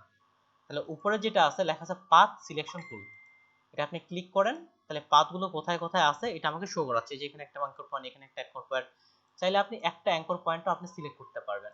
এটা হচ্ছে আপনার পাথ সিলেকশন, এই যে এখানে নিচে থেকে দেখা হচ্ছে পাথ সিলেকশন। আর ডাইরেক্ট সিলেকশন টুলটা কি করে, এটাও আপনার সিলেক্ট করে, তবে ডাইরেক্ট সিলেকশন টুল দিয়ে আবার মডিফাই করা যায়। যেমন এখানে ডাইরেক্ট সিলেকশন টুলে আসলাম, এটাকে ক্লিক করলাম, ক্লিক করে এই যে এটা ভিতরের দিকে নিয়ে আসলাম, ইয়েস। চাইলে আপনি ডাইরেক্ট সিলেকশন টুল দিয়ে এটাকে মডিফাইও করতে পারবেন, প্রত্যেকটা পয়েন্টারকে মডিফাই করা যায়। এটাকে ক্লিক করলাম, এটা দেখেন মডিফাই করা যাচ্ছে, এটা মডিফাই করা যাচ্ছে বা সরাইতে পারতেছে, আপনি পয়েন্টারটাকে ক্লিক করে সরাইতে পারতেছেন। এটাই হচ্ছে আপনার ডাইরেক্ট সিলেকশন টুল। আর পাথ সিলেকশন টুল দিয়ে সরাসরি আপনি মডিফাই করতে পারবেন না, কিন্তু পাথটা কোথায় কোথায় আছে সেটা দেখা যায়, যে ক্লিক করলাম পাথ কোথায় আছে সেটা দেখা যায়। পেন টুল থাকা অবস্থাতে আমরা পাথ সিলেকশন বা ডাইরেক্ট সিলেকশন টুলের কাজটা করা যায়। যেমন আমি পেন টুলে আছি, পেন টুলে থাকা অবস্থায় যদি আমি কন্ট্রোল চাপি, তাহলে এটা আপনার ডাইরেক্ট সিলেকশন টুল অ্যাক্টিভ হয়ে যায়। যে ডাইরেক্ট সিলেকশন টুলের আইকনটা দেখেন একটা সাদা কালারের আইকন, ঠিক পেন টুলে থাকা অবস্থাতে আমি যদি কিবোর্ড থেকে কন্ট্রোল বাটন চাপি তাহলে সেটা ডাইরেক্ট সিলেকশন টুল হয়ে যায়। সিলেক্ট করলাম, দেখেন এটা আমি চাইলে এই যে ইচ্ছা মতো মডিফাই করতে পারতেছি, এটা সাইডে নিলাম, ডানে নিলাম, বামে নিলাম, ইচ্ছা মতো আপনি মডিফাই করতে পারবেন। তাহলে পেন টুলে থাকা অবস্থায় যদি কন্ট্রোল বাটন চাপি তাহলেও আমাদের ডাইরেক্ট সিলেকশন টুল অ্যাক্টিভ হয়। এবার পেন টুলের সাইডে যে অপশনগুলো আছে, এখানকার এই অপশনগুলো, এগুলো আজকে দেখাচ্ছি না আমি, এখানে শুধুমাত্র রাবার ব্যান্ডটা আপনারা অন করে রাখবেন কাজের সুবিধার্থে। এই শেপের কাটাগুলো এটা কালকের ক্লাসে কিন্তু তারপরের ক্লাসে এটা আছে, এটার বিষয়গুলো। তাহলে আজকে আমরা পাথ নিয়ে কিছু কাজ করব। কেমন কাজ করব, একটা গাড়ির ব্যাকগ্রাউন্ড ইউজ করব। ফাইল থেকে এখানে আমি ওপেনে আসলাম, এখান থেকে আমি একটা গাড়ির ছবি একটু আগে যেটা কালার চেঞ্জিং এর জন্য ব্যবহার করলাম সেই গাড়ির ছবিটা এখানে নিলাম। এই গাড়ির ছবিটার আমরা ব্যাকগ্রাউন্ড রিমুভ করব, পুরো ব্যাকগ্রাউন্ডটা রিমুভ করব। এর আগে হয়তো আপনারা এখানে মাস্ক করে ব্যাকগ্রাউন্ডটা রিমুভ করছেন বা অন্যভাবে ব্যাকগ্রাউন্ড রিমুভ করছেন, কিন্তু আজকে আমরা এখানে পেন টুলের মাধ্যমে ব্যাকগ্রাউন্ড ইউজ করব এবং পারফেক্ট ভাবে পেন টুল দিয়েই কাজটা করা হয় থাকে। তাহলে ব্যাকগ্রাউন্ড ইউজ করার জন্য যে কাজটা করতে হবে, প্রথমত এখানে পাতে এসে আপনাকে একটা পাথ নিতে হবে, অবশ্যই এখানে একটা পাথ নিতে হবে। এখানে নতুন পাথে আসলাম, এখান থেকে এই যে নিউ বাটন একটা আছে, এখান থেকে বাইরে বের করে নিচ্ছি, এখান থেকে একটা নিউ বাটনে ক্লিক করে এখানে একটা পাথ 1 নিতে হবে। যদি আপনি পাথ 1 ভুলে না নেন তাহলে কাজ করতে করতে দেখবেন যে হঠাৎ কখন পাথ চলে গেছে বুঝতে পারবেন না। আপনি বিশাল বড় একটা প্রজেক্ট করতেছেন, দেখবেন যে কোনো সময় পাথ চলে যেতে পারে, যে কোনো সময় পাথ চলে যেতে পারে। আর যদি আপনি এখানে ক্লিক করে পাথ 1 এ একটা নেন, এটা কিন্তু লেয়ারেরই মতো কাজ করে, এটা হচ্ছে পাথের লেয়ার। যখন পাথ 1 এ ক্লিক করে কাজ করবেন তখন পাথ ওই 1 পাথে কাজ করবে, যখন পাথ 2 এ কাজ করবেন তখন পাথ 2 তে কাজ করবে, এইভাবেই কাজ করে। কিন্তু আপনারা যখন কাজ করবেন, ধরে নেন আমার এখানে কোনো পাথ নেই, আমি এখানে যখন এইভাবে ক্লিক করতেছি, দেখেন এটা আমার এখানে একটা ওয়ার্ক পাথ লেখা আসছে। এই ওয়ার্ক পাথ থাকা অবস্থায় আপনি যদি ভুলে আরেক জায়গায় ক্লিক করেন তাহলে আগের পাথটা চলে যায়। এই জন্য আপনাদের প্রত্যেকেই মাথায় রাখবেন, যখনই পাথ নিয়ে কাজ করবেন বা ব্যাকগ্রাউন্ড রিমুভের কাজ করবেন তখনই এখানে পাথ থেকে একটা পাথের লেয়ার তৈরি করে নেবেন। আর আমরা যেহেতু ব্যাকগ্রাউন্ড রিমুভের কাজ শুরুর দিকে বলছিলাম, ব্যাকগ্রাউন্ড রিমুভ বা সিলেকশন জাতীয় কাজগুলো কোন মোডে করা হয়, পাথ মোডে। তাহলে এখানে শেপ মোড থাকবে না, এখানে থাকবে পাথ মোড, অবশ্যই শেপ মোড থাকবে না, এখানে থাকবে পাথ মোড। আর এখান থেকে আমি একটা পাথ 1 নিলাম, এটা নিয়ে কিন্তু হোমওয়ার্ক থাকবে, এই জন্য বিষয়টা দেখেন। তাহলে পাথ 1 সিলেক্ট করলাম, আর এখান থেকে মোড থাকবে পাথ, আর এখান থেকে রাবার টুল অন করে দিলাম। আর এই অপশন থেকে আপনারা আপাতত এক্সক্লুড ওভারল্যাপিং শেপ ক্লিক করে রাখবেন। কোনটা কি কাজ করে প্রত্যেকটাই আমি বলবো, তবে আপাতত কাজ করার জন্য এক্সক্লুড ওভারল্যাপিং শেপ সবার শেষেরটা সিলেক্ট করে রাখবেন।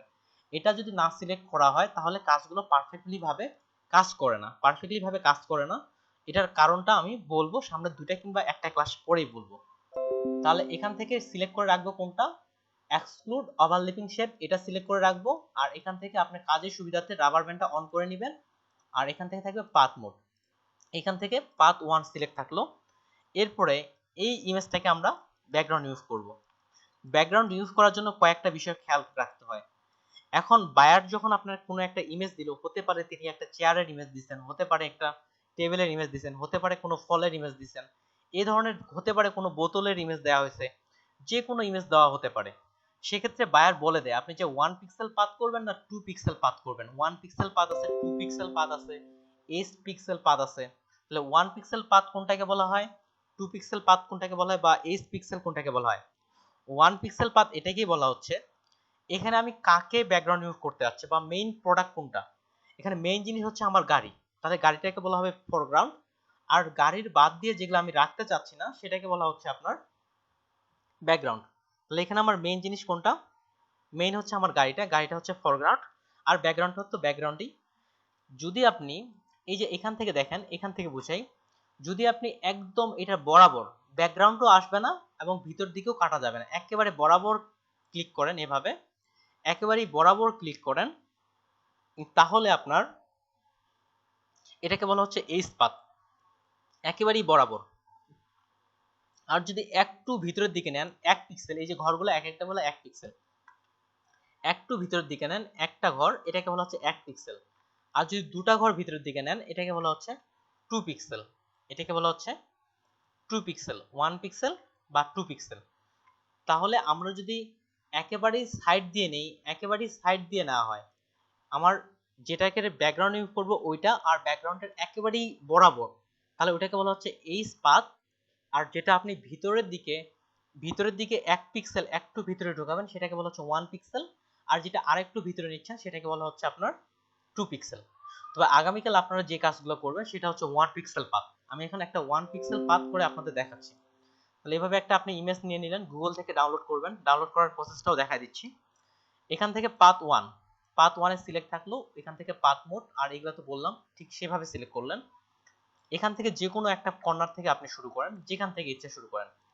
তাহলে আমি এখান থেকে শুরু করি। এটা আমরা জুম করব কতটুকু, আপনি খুব বেশি এভাবেও জুম করবেন না, খুব জুম আউটও রাখবেন না, খুব বেশি জুম করবেন না, খুব জুম আউট রাখবেন না। এটা আপনি পিক্সেল বুঝতে পারেন এমন একটা জুমে রাখেন, পিক্সেল বুঝতে পারেন এমন একটা জুমে। পাথ করার আরো একটা শর্ত, যতটা পারি কম অ্যাঙ্কর পয়েন্ট নেওয়া, যতটা পারি কম অ্যাঙ্কর পয়েন্ট নেওয়া। তাই বলে যে একেবারে কম অ্যাঙ্কর পয়েন্ট নিব এমনটা না, যত আপনি কম অ্যাঙ্কর পয়েন্ট নেবেন তত কাজটা স্মুথ হবে, যত কম অ্যাঙ্কর পয়েন্ট নেওয়া যায় ততটা স্মুথ কাজটা হয়। তাহলে আমরা চেষ্টা করব যতটা পারি কম অ্যাঙ্কর পয়েন্ট নিব।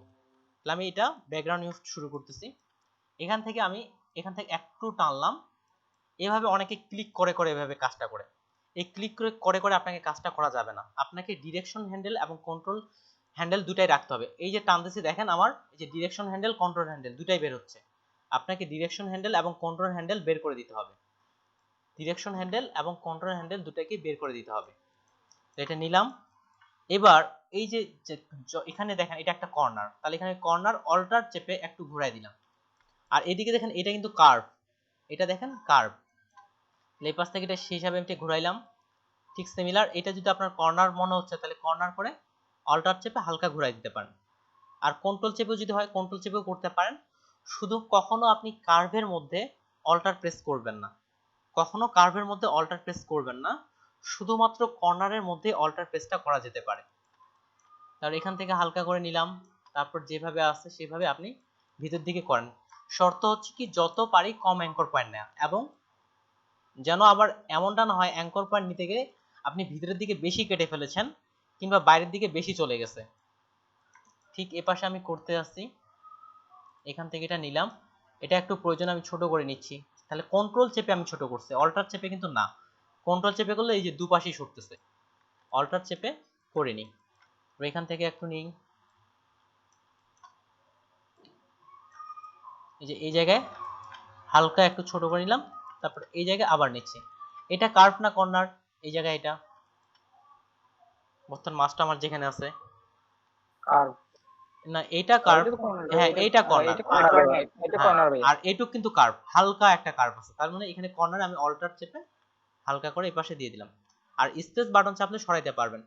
আর এটা যদি আপনি কন্ট্রোল চেপে এই যেটা এখন মডিফাই করতে পারতেছেন যদি ভুল হয়ে থাকে।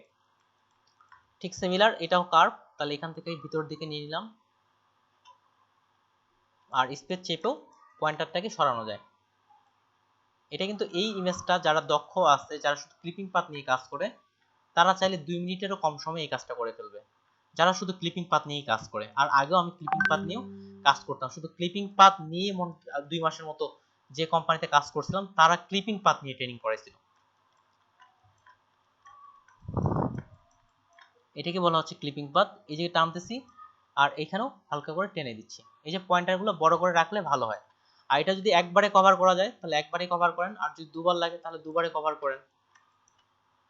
তবে অ্যাঙ্কর পয়েন্ট কম নেওয়ার চেষ্টা করি। এই যে হালকা করে টেনে দিলাম, ঠিক সিমিলার টানলাম, দেখেন আমি কিন্তু দুটাই হ্যান্ডেল রাখতেছি, এই যে দুপাশেরটাই হ্যান্ডেল থাকতেছে। এখান থেকে একবারে এটা যদি নেওয়া যায়, এইভাবে একবারে নেওয়া যাচ্ছে, তাহলে একবারে নিয়ে নিই, যে একবারে নিয়ে নিলাম অল্টার চেপে। যেহেতু ডিরেকশন হ্যান্ডেল, এটা তো আমরা এই পাশে রাখবো না, যাবে কোথায়, চাকার পাশে, তাহলে চাকার পাশে এটাকে ঘুরাই দিই, যে পাশে যাবে সে পাশে এটাকে ঘোরাবো, যেহেতু এটা কর্নার এই জন্য অল্টার চাপছি আমি, চাকার পাশে ঘুরাই দিলাম। এটা চাকাটা আপাতত আইডিয়া করে আপনি নিয়ে নেন, তবে রাউন্ড বিষয়টা খেয়াল রাখবেন, চাকা যেহেতু রাউন্ড হয় তাহলে এখানে রাউন্ড হবে। তারপরে এখান থেকে যতটুকু করা যায়, যদি এখান থেকে একবারে নেওয়া যায় তাহলে একবারে নিয়ে নেন। দেখেন একটু জুম আউট করে নিই, একবারে নেওয়া যাচ্ছে কি, ট্রাই করে দেখি। ওকে, একটু ফাঁকা আছে, এটাকে একটু ছোট করে দিই, এই যে একবারে নেওয়া গেছে। যদি একবারে নেওয়া যায় একবারে, এটা একটু বড় করে দিলাম, এটাও আই থিঙ্ক একবারে নেওয়া যেতে পারে।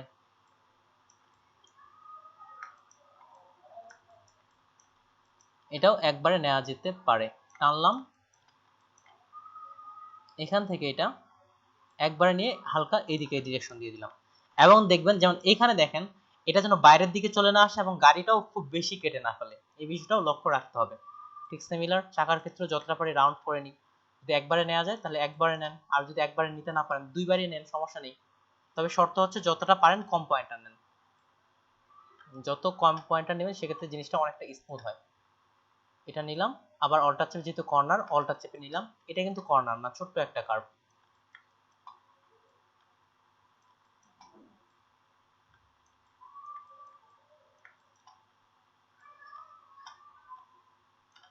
নিলাম, এটা আমার যেহেতু বাইরের দিকে চলে গেছে, এটা একটু ছোট করে নিই তাহলে কাজটা করতে সুবিধা হবে, একটু ছোট করে নিলাম, সেটা কন্ট্রোল চেপে ছোট করছি।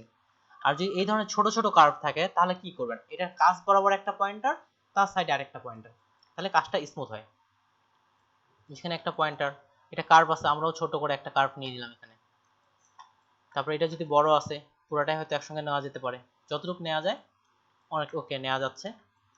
আর এটা দেখেন এই পাশ থেকে যদি নেই তাহলে উপর দিক থেকে চলে আসতেছে, তার মানে এটাকে পয়েন্টারটাকে আমি কন্ট্রোল চেপে একটু ছোট করে নিলাম, আর এটা আবার কন্ট্রোল চেপে ধরে পাশ থেকে মিলাই দিলাম, বা যতটুকু আপনার মিলানো যায়। ঠিক এখানে আবার ক্লিক করলে এটার সাথে জোড়া লেগে যাবে, এটাকে ক্লিক করলে এটার সাথে আবার জোড়া লেগে যাবে, তার মানে এটার সঙ্গে আবার পয়েন্টারটা অ্যাড করেন যতটুকু যায়।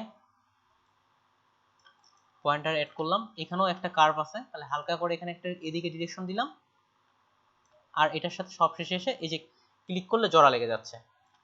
এটাকে একটু ভিতরের দিকে নিলে হয়তো ভালো হবে, অ্যারো কি দিয়েও হালকা ভিতরের দিকে নেওয়া যেতে পারে। তাহলে দেখেন এটা আমার অ্যাঙ্কর পয়েন্ট যতটা পারি আমি কম করে নিয়েছি, এবং এটা আমার পাথ সিলেক্ট হয়ে গেছে। পাথ সিলেক্টের পরে আপনারা কালকে আমাকে এইভাবে হোমওয়ার্কটা দিবেন। দেখেন আমরা এখন কিভাবে এটা সহজে ব্যাকগ্রাউন্ড ইউজ করতে পারি। এই পাথকে কন্ট্রোল চেপে যদি এই জায়গায় ক্লিক দেন তাহলে গাড়িটা দেখেন সিলেকশন হয়ে গেছে। এটা কিন্তু এই সিলেকশন টুলগুলো দিলে কি কোনোভাবে আপনি এইভাবে এত সুন্দরভাবে সিলেকশন করতে পারতেন না, কারণ শুধুমাত্র কিউ চাপতেছে, দেখেন শুধুমাত্র গাড়িটা আমার বের হয়ে আসছে, গাড়িটা বের হয়ে আসছে। এখন এই সিলেকশন থাকা অবস্থায় আপনি যদি এই লেয়ারে কন্ট্রোল জে দেন তাহলে এই গাড়িটা বের হয়ে আসবে, এবং এখানে একটা আমি যদি লেয়ার নিয়ে হোয়াইট কালার দিই তাহলে দেখেন গাড়িটা আমার বের হয়ে চলে আসছে, গাড়িটার ব্যাকগ্রাউন্ড রিমুভ হয়ে গেছে,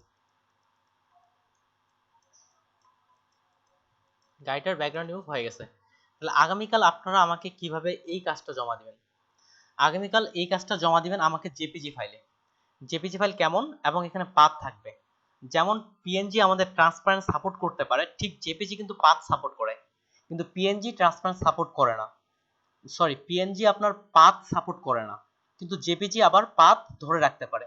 তাহলে দেখেন এটা আমি সেভ করতেছি, এখান থেকে আমি এখান থেকে পাথ কিন্তু আছে, পাথে পাথ 1 আছে, এই যে পাথের মধ্যে দেখেন পাথ 1 কিন্তু আছে। এই অবস্থায় ফাইল থেকে হচ্ছে সেভ অ্যাজ বা সেভ করলেও হবে, তাহলে আপনার ওই ইমেজের মধ্যেই সেভ হয়ে যাবে, কিংবা আপনি সেভ অ্যাজ করে ডেস্কটপে যদি রাখি, আমি এটা জেপিজি তে রাখলাম, জেপিজি পিএসডি করলেও হবে, জেপিজি করলেও হবে, এটা জেপিজি তে রাখলাম, তারপরে সেভ করলাম, ওকে সেভ। এবার দেখেন ইমেজটা আমি ক্লোজ করলাম, এটা কিন্তু আমি জেপিজি মোডে সেভ করছি, তাও পাথ থাকবে। এটাকে ধরে ফটোশপে ওপেন করতেছি, এই যে দেখেন পাথে আসছি, এই যে পাথ কিন্তু এখনো আছে, তার মানে জেপিজি মোড কিন্তু পাথ সাপোর্ট করে। কন্ট্রোল জে দিয়ে এটাকে বের করলাম, আর এখানে একটা হোয়াইট ব্যাকগ্রাউন্ড দিয়ে দিলাম।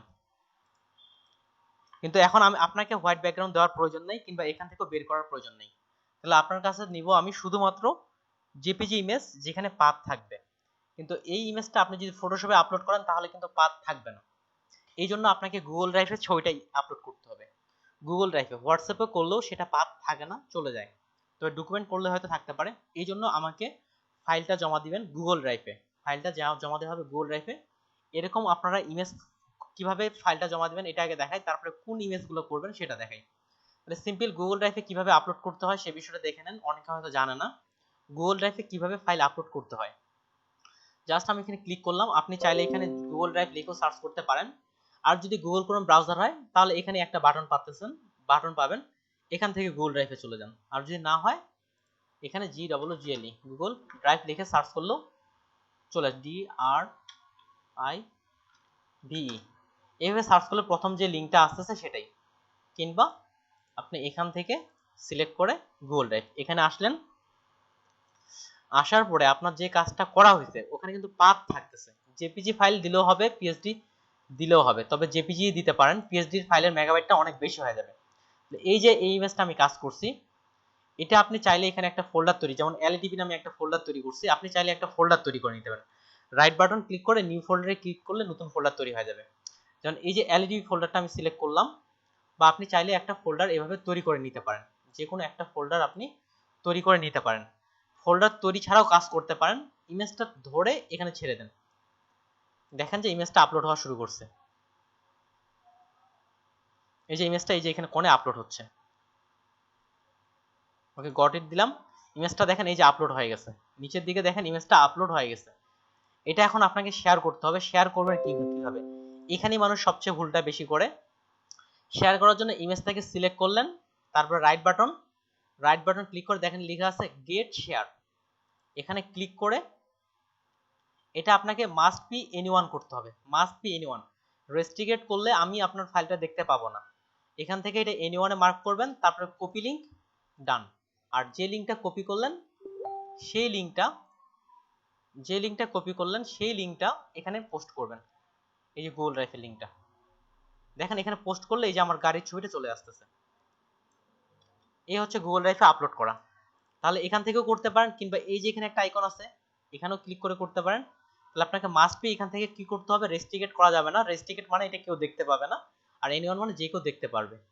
আর এখান থেকে তারপরে কপি লিংক, আর এটা হচ্ছে ডান করে এই লিংকটা আপনারা গ্রুপে শেয়ার করবেন।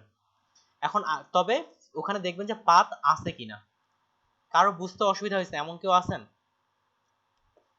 যে কিভাবে হোমওয়ার্কটা জমা দিবেন? আর গাড়ির ইমেজ পাবেন কোথায়? গাড়ির ইমেজ যেখানে জাস্ট কার লিখে সার্চ করেন, আর এখান থেকে লো কোয়ালিটির ইমেজ নেবেন না, সব সময় হাই কোয়ালিটির ইমেজ নেবেন। হাই কোয়ালিটির ইমেজ কিভাবে চিনবো? কাজ করার জন্য অবশ্যই হাই কোয়ালিটি। তাহলে হাই কোয়ালিটি করার জন্য এখান থেকে আপনি করেন টুলে ক্লিক করেন, কার লেখার পর সাইজ থেকে এখানে করে দেন লার্জ, এবার শুধুমাত্র হাই কোয়ালিটির ইমেজগুলো আসবে। তারপরে এখানে ক্লিক করে দেখেন এই ইমেজটার রেজুলেশন কত, এটা হচ্ছে 1100x825, নিচের দিকে লেখা আছে 1100x825। কমপক্ষে আপনারা 2000 এর বেশি ইমেজগুলো নেবেন। এটা ক্লিক করলাম, এটা দেখেন এটা 2560x951, কমপক্ষে যেন 2000 রেজুলেশনের উপরের ইমেজগুলো ডাউনলোড করবেন। 2000 এর বেশি রেজুলেশন, যেমন হতে পারে এই কার্ডটা। তাহলে এভাবে কমপক্ষে আপনি আগামীকাল 2টা গাড়ির পাথ করবেন, 2টা গাড়ির পাথ করে আমাকে হোমওয়ার্ক জমা দিবেন।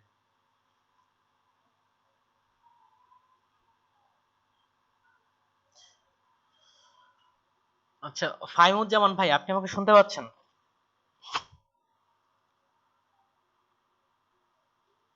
জি ভাই শুনতে পাচ্ছি। তাহলে হোমওয়ার্ক কি কি থাকবে বলেন দেখি, আপনি শুরু থেকে সবার উদ্দেশ্যে বলেন, হোমওয়ার্ক কি কি দেওয়া হলো বলতে পারবেন?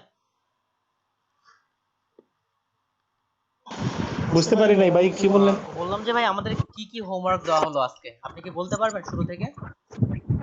জি, বলেন। আজকে তো এই পাত নিয়ে যে আলোচনা করলেন এইটার একটা হোমওয়ার্ক দিলেন, আর এই যে পেন টুল যেটা আছে, পেন টুল ব্যবহার করে এইটা ইয়ে করবেন। আচ্ছা ঠিক আছে ভাই, আসলে তাহলে হোমওয়ার্ক আমি এমনটা বলে নিই তাহলে হচ্ছে। আচ্ছা নোমান খান ভাই, ঠিক আছে তাহলে আপনি বলেন তো, আপনি যেহেতু মেসেজ করছেন। আচ্ছা হ্যাঁ তন্ময় ভাই আপনি বলবেন, বলেন। দুটো ইমেজ কালার রিপ্লেসমেন্ট। হ্যাঁ থ্যাংক ইউ। 2টা ইমেজ কালার রিপ্লেসমেন্ট, আপনার যদি 2টা করতে না পারেন কমপক্ষে একটা, তবে ফুললি ভালোভাবে করতে হবে। হ্যাঁ তারপর আর দুটো ওই যে গাড়ির ছবিকে পাথ করতে হবে। হ্যাঁ 2টা গাড়ির ছবিতে পাথ করতে হবে। তো পাথের ক্ষেত্রে যে যে বিষয়গুলো বলছিলাম আপনাদের, যতটা পারেন কম অ্যাঙ্কর পয়েন্ট নিতে হবে, ডিরেকশন হ্যান্ডেল বা কন্ট্রোল হ্যান্ডেল এটা রাখতে হবে। আর কারের ক্ষেত্রে কমপক্ষে আপনি যদি মনে হয় যে আপনি বেশি পারবেন, আপনি বেশি করেন, যতটা করতে পারেন, যত বেশি কাজ করবেন তত বেশি শিখতে পারবেন। আর কালার রিপ্লেসমেন্টের জন্য আপনারা গুগল থেকে ইমেজ সার্চ করে নিয়ে নিতে পারেন। আর অবশ্যই গাড়ির ইমেজের সাইজ বেশি নিতে হবে, যেমন এটা সাইজ, এবং চেষ্টা করবেন এই ধরনের ইমেজগুলো, যেমন এটার কত 3000 × 1687, কমপক্ষে 2000 রেজুলেশনের ইমেজগুলো নেবেন কমপক্ষে, এটাই। আর এই গাড়ির ইমেজের হোমওয়ার্কটা কিন্তু আপনি যদি সরাসরি ফেসবুকে আপলোড করেন এভাবে, তাহলে কিন্তু এটার আর পাথ থাকবে না, এটার আর পাথ থাকবে না। এই জন্য গুগল ড্রাইভে আপলোড করে লিঙ্কটা শেয়ার করবেন, তাহলে আপনার পাথ আমি পাবো, না হলে কিন্তু পাথ পাওয়া যাবে না। ভাই হ্যাঁ বলেন। 1 পিক্সেল আর 2 পিক্সেল এটা আরেকবার একটু বলে দিলে ভালো। আচ্ছা 1 পিক্সেল আর 2 পিক্সেল, এখন প্রথমত তাহলে আমাদের বুঝতে হবে পিক্সেল জিনিসটা কি। আমি এখান থেকে সাধারণত পিক্সেল, এই যে দেখেন আমি অনেকটা জুম করছি, এই যে দেখেন একটা একটা করে ঘর দেখা যাচ্ছে, এটা একটা ঘর, এটা একটা ঘর, একটা করে ঘর দেখা যাচ্ছে, এগুলো এক একটা ঘরকে বলা হয় পিক্সেল। আর দেখেন এই গাড়িটার মধ্যে যখন আমি প্রচুর অনেকটা জুম করছি, দেখেন এখানেও কিন্তু পিক্সেলগুলো দেখা যাচ্ছে, এই যে এখানে একটা ঘর, এই যে এখানে একটা ঘর, এই এক একটা ঘরকে বলা হচ্ছে পিক্সেল। আরো যদি ভালোভাবে পিক্সেল দেখতে চান তাহলে চলে যাবেন ভিউ, ভিউ থেকে শো থেকে পিক্সেল গ্রিড। এবার দেখেন, এবার যখন আমি জুম করতেছি এক একটা করে ঘর দেখা যাচ্ছে, এই যে এখানে একটা ঘর, এখানে একটা ঘর, এই এক একটা ঘরকে বলা হয় পিক্সেল। এই পিক্সেল গ্রিডটা আমাকে ভালো লাগে না, এই জন্য আমি তুলে দিচ্ছি। তাহলে পিক্সেল গ্রিড, এখানে এক একটা করে পিক্সেল। এখন যদি আপনাকে বলা হয় 1 পিক্সেল, তার মানে ব্যাকগ্রাউন্ড কোনটা, এটা হচ্ছে ব্যাকগ্রাউন্ড, আর গাড়িটা হচ্ছে আমার মেইন জিনিস যেটাকে আমি রাখবো। তাহলে আপনি এখান থেকে এক ঘর বরাবর ভিতরের দিকে কাটবেন, এটাকে বলা হচ্ছে 1 পিক্সেল। এক ঘর ভিতরের দিকে কাটবেন, এটাকে বলা হচ্ছে 1 পিক্সেল। যদি বলা হয় 2 পিক্সেল, তাহলে 2 ঘর বরাবর এখান থেকে অনুমান করে 2 ঘর বরাবর ভিতরের দিকে কাটবেন।